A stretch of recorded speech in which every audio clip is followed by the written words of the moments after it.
தலைநகர் மதுரையில இளைய நம்பியை விட்டுட்டு திரும்பினதுல இருந்தே செல்வ பூங்கோதைக்கு உணவும் இல்லை உறக்கமும் இல்லைன்னு தான் சொல்லணும். காதல்ல தவிச்சுக்கிட்டு இருந்தா அவ. அதுவும் அவனை மதுரையில விட்டுட்டு கோயிலுக்கு போயிட்டு அவங்க திரும்பி வர்ற வழியில ஒற்றன்னு சந்தேகப்பட்ட யாரையோ களப்பிரர்களோட பூத பயங்கர படை பிடிச்சிட்டு போறத செல்வ பூங்கோதையும் அவளுடைய தாயும் வண்டியில இருந்தே பாப்பாங்க. அப்படி அவங்க புடிச்சிட்டு போனது இளைய நம்பியத்தானுங்கிற எண்ணம் தான் அவ மனச கவலையில ஆழ்த்தி இருந்தது. அந்த கவலையில இருந்து மீள்றதுக்கு அவ கூடல் இழைத்து பார்த்ததா திரு பார்த்த சாரதி அவர்கள் இங்க ஒரு விஷயத்தை குறிப்பிடுறாரு. கூடல் இழைத்து பார்த்தல் அப்படிங்கிறது சங்க இலக்கியத்துல குறிப்பிடப்பட்டிருக்கிற ஒரு விஷயம். மணல்ல ஒரு விரலால ஒரு வட்டம் போட ஆரம்பிச்சு அந்த வட்டம் ஆரம்பிச்ச இடத்துலயே வந்து சேர்ந்தா தான் நினைச்ச காரியம் கை கூடும்னு அந்த காலத்துல பெண்கள் நினைப்பாங்களாம். அதத்தான் இந்த நாவல்ல திரு பார்த்த சாரதி அவர்களும் சொல்லியிருக்காங்க. இந்த நிகழ்வோட தான் முந்தின அத்தியாயம் முடிவடைந்தது. அடுத்து வரப்போற பகுதிகளை தான் இன்னைக்கு கேட்க போறீங்க.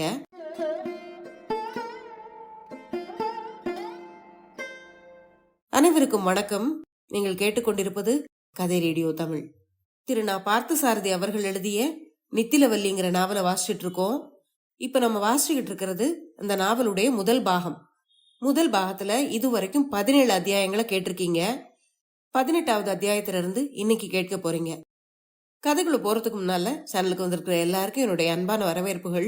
இப்ப வாங்க கதையை ஆரம்பிக்கலாம். அத்தியாயம் 18. இன்னும் ஒரு விருந்தினர்.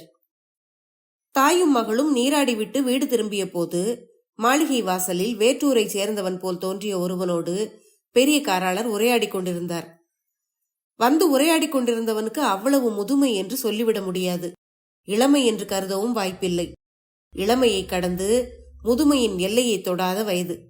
நீண்ட நாட்களாகவே காட்டில் வாழ்ந்து கொண்டிருந்த ஒருவனின் சாயல் வந்து பேசிக் கொண்டிருந்தவனிடம் தென்பட்டது. அவன் புலித்தோலால் தைத்த முரட்டு அங்கி ஒன்றே அணிந்திருந்தான். அவனுக்கும் தன் தந்தைக்கும் எதை பற்றியோ கடுமையான வாக்குவாதம் நிகழ்ந்து கொண்டிருந்தது என்பதை செல்வ பூங்கோதையால் அறிய முடிந்தது. வந்தவனால் எதையும் மெல்லிய குரலில் பேச முடியவில்லை. காற்றை கிழிக்கிற மாதிரி கணீர் என்ற குரலில் பேசினான் அவன். அவனுடைய கண்களிலும் முகத்திலும் அச்சப்படுகிற மாதிரி ஒரு குரூரம் இருந்தது. நீராடி வந்த கோலத்தில் அங்கு அதிக நேரம் நிற்க முடியாததால் செல்வ பூங்கோதை உடனே தாயுடன் உள்ளே சென்று விட்டாள். எனினும் தன் தந்தைக்கும் அந்த புதிய மனிதனுக்கும் நிகழ்ந்த வாக்குவாதத்தை அவள் உட்புறம் இருந்தே கேட்க முடிந்தது. அவளுடைய தந்தையின் மெல்லிய குரல்தான் முதலில் ஒலித்தது. உங்களை நான் இதற்கு முன்பு எப்போதும் பார்த்ததில்லை. நீங்களோ நெடுநாள் பழகி அறிந்தவர் போல் உறவு கொண்டாடி கொண்டு தேடி வந்திருக்கிறீர். உங்களுக்கு நான் என்ன மறுமொழி சொல்வதென்றே எனக்கு தெரியவில்லை என்றார் காராளர். நீங்களே மறுமொழி சொல்லவில்லை என்றால் நான் வேறு எங்கு போக முடியும்? யாரை கேட்க முடியும்? தயை கோர்ந்து எனக்கு வழிகாட்டி உதவ வேண்டும் நீங்கள் என்று பதிலுரைத்தான் அவன். விருந்தோம்புவதும் பிறருக்கு உபகாரம் செய்வதும் என்னை போல் ஒவ்வொரு வேளாளனுக்கும் கடமை.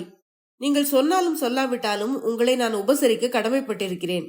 ஆனால் நீங்கள் முதலில் கேட்டது போல் பாண்டிய நாட்டு அரசியல் நிலைமை பற்றி என்னை எதுவும் கேட்கக்கூடாது.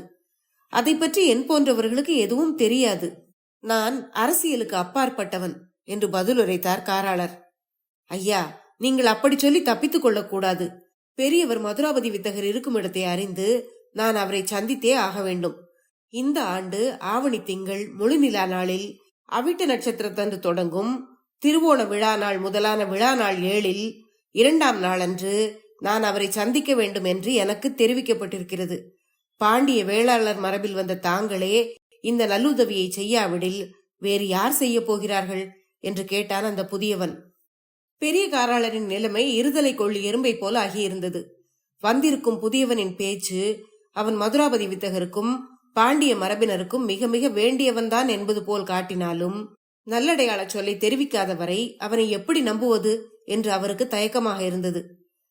பெரியவரை சந்திப்பதற்கு நாளும் நாழிகையும் குறித்து நினைவு வைத்திருக்கும் இந்த புதிய மனிதன் களப்பிரர்களின் ஒற்றனாக இருக்க முடியாது என்று தோன்றினாலும் ஒற்றன் இல்லை என்று முடிவு செய்யவும் இயலாமல் இருந்தது. அதனால்தான் எதிலும் சார்பு காண்பிக்காமல் நடுநிலையாக பேசியிருந்தார் பெரிய காராளர். மறுபடியும் அவர் அவனிடம் பேச ஆரம்பித்தார். ஐயா, நாங்கள் வேளாளர். நாட்டின் அரசியல் விருப்பு வெறுப்புகளை பற்றி எங்களை கேட்டு பயனில்லை. நிலத்தை உழுது பயன் கொள்ளுவதுதான் எங்கள் தொழில் என்பது போலவே பேசிக் கொண்டிருந்தார். ஆனாலும் உள்ளூர ஒரு நம்பிக்கையும் இருந்தது. வந்திருப்பவனை தன்னுடைய அறக்கோட்டத்திற்கு அழைத்து சென்று உண்ணவும் தங்கவும் ஏற்பாடு செய்துவிட்டு தானே ஆலமரத்தடிக்கு சென்று பெரியவரை கண்டு இப்படி யாரையாவது உங்களை வந்து காண சொல்லி இருந்தீர்களா என்று கேட்டுவிடலாம் என்று நினைத்திருந்தார் அவர். ஆனால் வந்திருக்கும் புதிய மனிதனிடம் அதை எப்படி கூறுவது என்றும் அவருக்கு அச்சமாக இருந்தது. நெடுநேரம் அவனிடம் பேசிக் கொண்டிருந்து விட்டு அந்த புதிய மனிதனை தன் விருந்தினனாக இணங்க வைத்து அடுத்த வீதியிலிருந்து அறக்கோட்டத்திற்கு அழைத்து சென்றார் பெரிய காராளர். போகும்போது, ஐயா, சிறிது மெல்ல பேசலாமே, ஏன் இவ்வளவு உரத்த குரலில் பேசுகிறீர்கள் என்று அவர் அந்த புதிய மனிதனை வேண்டிக் கொண்ட போது, ஏன் இப்படி சொல்லுகிறீர்கள்?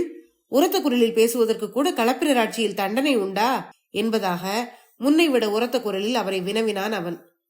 இப்படியெல்லாம் அவன் வினாவுவதை பார்த்தால் அந்த மனிதனை நம்பலாம் போலவும் இருந்தது. கடந்த காலத்தில் இதே போல ஆசை காட்டி நெருங்கி வஞ்சகம் செய்த சில ஒற்றர்களை பற்றி ஞாபகம் வந்த போது பயமாகவும் இருந்தது. எதையும் உறுதி செய்ய முடியாமல் இருந்தது. வந்திருந்த புதிய மனிதனை அறக்கோட்டத்தில் தங்க வைத்துவிட்டு பெரியவரை சந்திக்க விரைந்து சென்றார் காராளர். அவர் சென்றபோது பெரியவர் ஆலமரத்தின் விழுதுகளிடையே இரு கைகளையும் பின்புறம் கோத்தபடி உலாவிக் கொண்டிருந்தார். காராளரை எதிரே கண்டதுடன் அவரே முன்வந்து தெரிவித்த செய்தி அவருடைய வியப்பை அதிகப்படுத்துவதாக இருந்தது. காராளரே, இப்போது நீங்கள் எதற்காக என்னை தேடி வருகிறீர்கள் என்பதை நான் அறிவேன். என்னை காண வந்திருக்கும் புதியவனை பற்றி அறியத்தானே வந்திருக்கிறீர்கள். திருவோணம் முதலாக 7 நாள் நிகழும் அவிட்ட நாள் விழாவின் முன்தினம் அந்த திருக்கான பேர் பிள்ளையாண்டான் என்னை சந்திக்க வந்தது போலவே இன்று என்னை சந்திக்குமாறு மற்றொருவனுக்கும் ஆணையிடப்பட்டிருக்கிறது. ஆனால் அப்படி சந்திக்க வேண்டியவன் இப்போது உம்மை தேடி வந்திருப்பவன் தானா என்று அறிய ஓர் உபாயம் இருக்கிறது. இப்படி அருகே வந்து அதை கேட்டுக்கொண்டு போகலாம் என்று கூறி காராளரை அருகில் அழைத்தார் அவர். காராளர் அருகில் வந்ததும் அவருடைய காதருகே மெல்லிய குரலில் ஏதோ கூறிய பின், இந்த பரிசோதனையின் பின் அவன் என்னை தேடி வந்திருப்பவன் என்று உறுதியானால் அப்புறம் நம்முடைய ஆபத்துதவிகளில் ஒருவனின் துணையோடு அந்த புதியவனை இங்கே அனுப்பி வையுங்கள் என்றார் மதுராபதி வித்தகர். அந்த பரிசோதனையை செய்ய பெரியவரிடம் வணங்கி ஒப்புக்கொண்டு திரும்பினாலும் அதை எப்படி அந்த புதிய மனிதனிடம் தெரிவிப்பது என்று கலங்கியது காராளரின் மனம். அத்தியாயம் 19. சேரும் செந்தாமரையும். அழகன் பெருமாள் மாறன் எவ்வளவோ உறுதி கூறியும் இளைய நம்பிக்கை அந்த விஷயத்தில் இன்னும் அவநம்பிக்கை இருந்தது. அதை பற்றி ரத்தின மாலை முத்து பல்லக்கில் அரண்மனைக்கு புறப்பட்டு சென்ற பிறகு மீண்டும் மீண்டும் அழகன் பெருமாளுக்கும் இளைய நம்பிக்கும் தர்க்கமே நிகழ்ந்தது.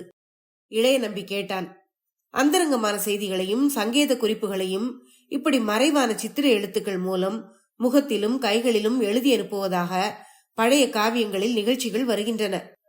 அந்த காவிய நிகழ்ச்சிகள் பாலி மொழியிலும் இருக்கின்றன. களப்பிரர்களுக்கும் அவற்றை பற்றி நன்கு தெரிந்திருக்க நியாயம் இருக்கிறது.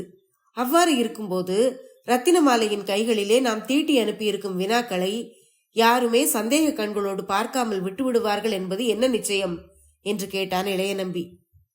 ஐயா, இன்றோ நேற்றோ புதிதாக நாங்கள் இந்த காரியத்தை செய்யவில்லை. பெரியவர் மதுராபதி வித்தகரின் ஆணையை ஏற்று இதில் ஈடுபட்ட நாளிலிருந்து நீங்கள் கூறுவது போல் எதுவும் நடைபெறவில்லை. மேலும் காவிய நிகழ்ச்சிகளில் கூறப்பட்டுள்ள முக எழுத்துக்களாகிய சித்திர எழுத்துக்கள் வேறு, நாம் பயன்படுத்தும் கரந்த எழுத்துக்கள் வேறு என்று பதில் உரைத்தான் அழகன் பெருமாள். வேறாக இருந்தால் கவலை இல்லை. இந்த கையெழுத்துக்களே நம் தலையெழுத்தை நிர்ணயம் செய்யும் முடிவை உண்டாக்கிவிடக் கூடாதே என்பதுதான் என்னுடைய கவலை என்றான் இளைய நம்பி. நம் தலையெழுத்து ஒன்றும் அவ்வளவு வலிமை குறைவாக இல்லை ஐயா என்றான் அழகன் பெருமாள். அழகன் பெருமாள், உன்னுடைய எல்லா மறுமொழிகளுமே நம்பிக்கை ஊட்டுவதாகத்தான் இருக்கிறது.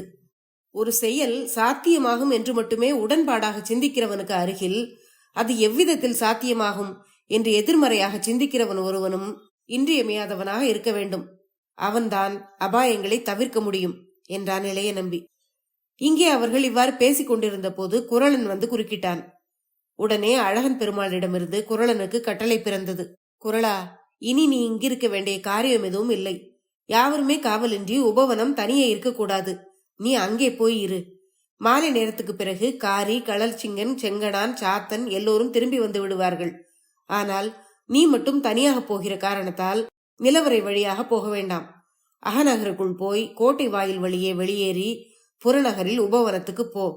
தொடர்ந்து அகநகர் வீதிகளில் தென்படாமல் நிலவரை வழியாகவே நாம் போய்கொண்டிருந்தோமானால் ஊருக்குள்ளே நாமும் சந்தேகத்துக்குரியவர்களாகி விடுவோம். அகநகரிலும் கோட்டையின் உட்பகுதிகளிலும் நடமாட நமக்கு இருக்கும் உரிமையை அவ்வப்போது நிலைநாட்டுவது போல் பழக வேண்டும் நாம் என்று கூறி குறளனை கணிகை மாளிகையின் புறவாயில் வழியே உபவனத்துக்கு அனுப்பி வைத்தான் அழகன் பெருமாள். குறளன் புறப்பட்டு சென்றதும் அழகன் பெருமாளிடம் வேறு சில சந்தேகங்களை கேட்டான் இளைய நம்பி. ரத்தின மாலைக்கு உதவுவதற்கு அவளுடைய கைகளில் நாம் தீட்டி அனுப்பியிருக்கும் வினாக்களுக்கு உடனே மறுமொழி எழுதி அனுப்பக்கூடிய விதத்தில் அங்கே அரண்மனையில் நம்மவர்கள் யாரேனும் இருக்கிறார்களா என்று அழகன் பெருமாளை கேட்டான் இளைய நம்பி. ஐயா, ஊமைகள் போலவும் செவிடர்கள் போலவும் நடிக்கும் நம்மவர்கள் சிலர் அரண்மனையில் ஊழியம் புரிகிறார்கள். அரண்மனை அந்தப்புற மகளிருக்கு பூத்தொடுக்கவும் பூணவும் புனையவும் அலங்கரித்துக் கொள்ளவும் உதவுகிற பெண்களில் பலர் ரத்தின மாலையால் அந்த பணிக்கு அங்கே அனுப்பப்பட்டவர்கள். அவர்களில் ஒருத்திக்கு இதே வகையைச் சேர்ந்த கரந்தெழுத்துக்களில் பயிற்சி உண்டு. அவள்தான் ரத்தின மாலை திரும்பும் போது மறுமொழிகளை எழுதி அனுப்புவாள். களப்பிரர்களின் அந்தப்புற பெண்களிடமும் உரிமை மகளிரிடமும் நம் ரத்தின மாலைக்கு நல்ல செல்வாக்கு உண்டு. நல்ல வாசனையை உடைய பொதிய மலை சந்தனம், பூக்கள், பிற வகை நறுமண பொருட்கள் இவற்றை வழங்கி வழங்கி அரண்மனை பெண்களிடம் தோழமையை வளர்த்திருக்கிறாள் அவள். அந்த தோழமையினால்தான் பல காரியங்களை நாம் சாதிக்க முடிகிறது ஐயா என்று அழகன் பெருமாள் விளக்கமாக சொன்ன பிறகுதான் முதல் நாள் இரவு நிலவரை வழியாக உபவனத்துக்கு செல்லும் போது கணிகையர்களை பற்றி ஓரளவு குறைவாக மதிப்பிட்ட தன் சொற்கள் ஏன் அவனுக்கு அவ்வளவு சினமூட்டின என்று இளைய நம்பிக்கு புரிந்தது. அழகன் பெருமாள் இப்போதாவது ஆறுதல் அடையட்டும் என்று இளைய நம்பி ஒரு வாக்கியம் சொன்னான். சேற்றிலும் தாமரைகள் பூக்கின்றன என்று. தவறு ஐயா, அந்த ஊமையை நீக்கிவிட்டே புகழலாம் நீங்கள். சேற்றில்தான் தாமரைகள் பூக்கின்றன. வேர்தான் சேற்றில் இருக்கிறது. பூக்களில் சேறு படுவதில்லை. பூக்களுக்கும் சேற்றுக்கும் தொடர்பு உண்டு. ஆனால் பூவில் சேறுபடுவது கிடையாததோடு தெய்வங்களின் கால்களும் பெண்களின் கைகளும் படுகின்றன என்று பதிலுரைத்தான் அழகன் பெருமாள். நீ உபவனத்தை காப்பதை விட தர்க்க நியாயங்களையும் இலக்கண விதிகளையும் காக்கப் போகலாம். அழகன் பெருமாள், நான் கூறியவற்றில் ஏதாவது உன் மனதை புண்படுத்தி இருந்தால் பொறுத்துக்கொள் என்றான் இளைய நம்பி. அப்படி எதுவும் இல்லை ஐயா. நாம் இருவரும் ஒரே கடமைக்காக ஒரே தலைமையின் கீழ் இயங்குகிறோம். நமக்குள் பொறுத்து கொள்வதும் விட்டுக் கொடுப்பதும் இயல்புதான் என்று பதிலுரைத்தான் அழகன் பெருமாள். இப்படி பல வகையிலும் சோதனை செய்து பார்த்ததில் அழகன் பெருமாளின் உறுதியும் பொன்னான இதயமும் இளைய நம்பிக்கு தெளிவாக புரிந்தன. அன்று மாலை நேரம் வரை அந்த கணிகை மாளிகைகளிலேயே கழிந்தது. மாளிகையில் பெண்கள் அந்தி விளக்குகளை ஏற்றினார்கள். மங்கள வாத்தியங்கள் இசைத்தன.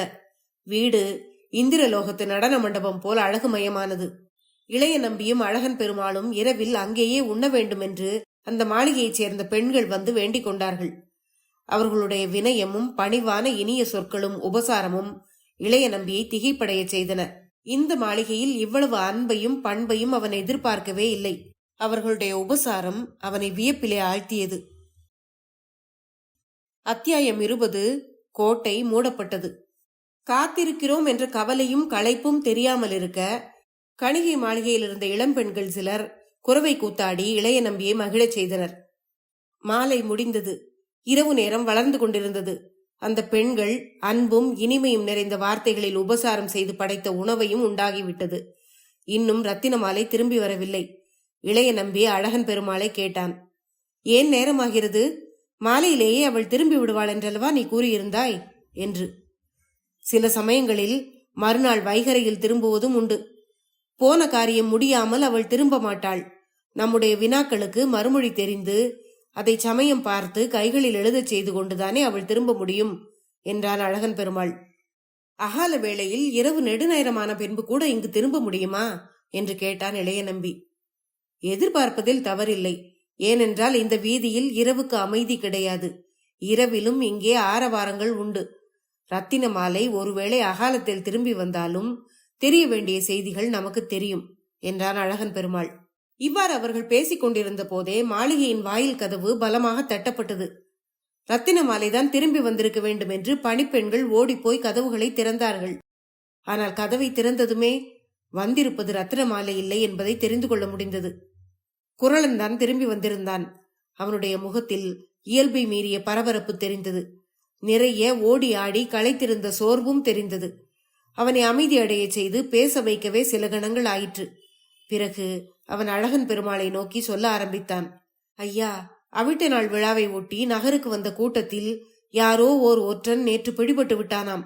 யாத்ரிகர்கள் தங்குமிடமாகிய வெள்ளியம்பலத்துக்கு அருகே அவனை பிடித்தார்களாம்.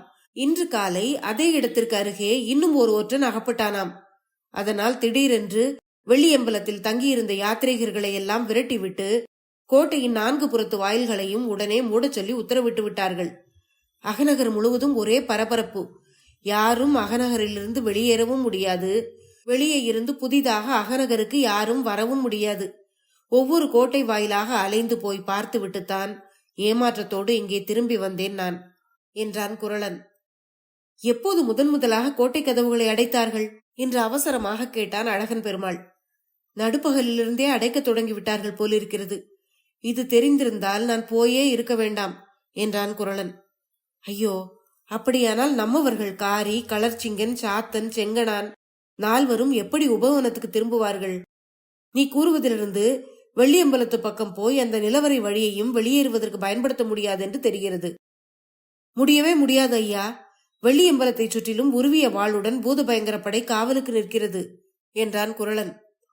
பூதபயங்கரப்படை காவல் இருப்பது தெரியாமல் நம்மவர்கள் வெள்ளியம்பலத்துக்கு போய்விட்டு அங்கே அகப்பட்டுக் கொள்ளப் போகிறார்களோ என்னவோ என்று இளைய நம்பி வருந்தி கூறிய போது, ஒருபோதும் அவர்கள் எதிரிகளிடம் அகப்பட்டுக் கொள்ள மாட்டார்கள்.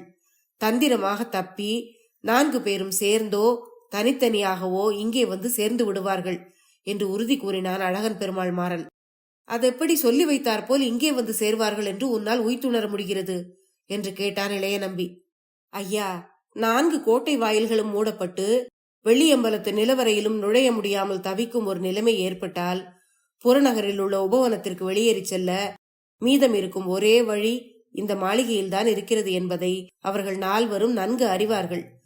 இந்த மாளிகைக்கு வரும்போது சூழ்நிலைக்கேற்ப பிறர் சந்தேகமடையாதவாறு வந்து சேர அவர்களுக்கு தெரியும். இத்துறையில் அவர்கள் மிகவும் செம்மையான முறையில் தேர்ச்சி பெற்றிருக்கிறார்கள் என்று இளைய நம்பிக்கு மறுமொழி கூறிவிட்டு கணிகை மாளிகையின் பணிப்பெண்களை கூப்பிட்டு பெருங்கதவுகளை அடைத்து தாளிட்டு விட்டு அவற்றின் நடுவே உள்ள சிறிய திட்டிவாசல் கதவை மட்டும் தாளிடாமல் திறந்து வைக்குமாறு வேண்டினான் அழகன் பெருமாள். அந்த மாளிகை பெண்களும் அன்றிரவு உறங்காமல் விழித்திருந்தார்கள். பயத்தினாலும் அகநகரை பற்றி கேள்விப்பட்ட பரபரப்பான செய்திகளாலும் யாருக்குமே உறக்கம் வரவில்லை. இரவு நடுச்சாமத்திற்கு மேலும் ஆகிவிட்டது. திருஷ்டிவாசல் கதவு கண்ணில் தெரியும்படியான ஓரிடத்தில் இளைய நம்பியும் அழகன் பெருமாளும் குரலனும் அமர்ந்து அந்த வாயில் புறத்திலேயே பார்வையை பதித்து கண்காணித்துக் கொண்டிருந்தார்கள். நேரமாக ஆக அவர்கள் மனதில் சந்தேக நிழல் படரத் தொடங்கியது. ரத்தின மாலையும் திரும்பி வரவில்லை.